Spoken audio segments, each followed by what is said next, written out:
ஊர்லேருந்து வந்ததுக்கப்புறம் ஈவினிங் எந்த ஒரு ஸ்நாக்ஸுமே பண்ணலை. வர காப்பி மட்டும்தான் வச்சு குடிச்சிருந்தேன். வீட்டில் ஸ்நாக்ஸும் இல்லை.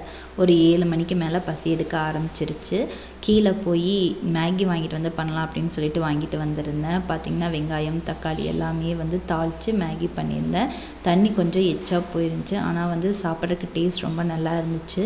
டிவி பார்த்துட்டே உட்காந்து சாப்பிட்ருந்தேன். பையன் பார்த்திங்கன்னா தூங்கிட்டு இருந்தான். அவன் எந்திரிக்கிறதுக்குள்ளே வந்து கிச்சன் கவுண்டர் டாப்பெல்லாம் வந்து க்ளீன் பண்ணிடலாம் அப்படின்னு சொல்லிட்டு அந்த வேலையை வந்து பார்த்துக்கிட்டு இருந்தேன். ஃபர்ஸ்ட் வந்து அடுப்பை தான் க்ளீன் பண்ணேன். அடுப்பை க்ளீன் பண்ணாலே முக்கால்வாசி வேலை முடிஞ்சிடும் அப்படின்னு சொல்லிட்டு க்ளீன் பண்ணிட்டு இருந்தேன். எண்ணெயெல்லாம் ரீஃபில் பண்ணி எடுத்து வச்சுட்டேன். ஸ்டாண்ட் இன்னும் வாங்கலை, கீழே தான் வச்சுருக்கேன். கீழே வந்து ஸ்லாப்பில் வைக்கிறதுனா ஆயில் வந்து படிஞ்சிருது. அதனால அப்பப்போ வந்து தொடச்சி வச்சுக்கிறது. பால் வந்து ஈவினிங் வாங்கியிருந்தேன். பாலையும் காய்ச்சி வச்சுட்டேன். கொஞ்சம் மேகி மட்டும் மிச்சம் இருந்துச்சு. அதையும் ஒரு பாத்திரத்தில் போட்டு எடுத்து வச்சுட்டேன்.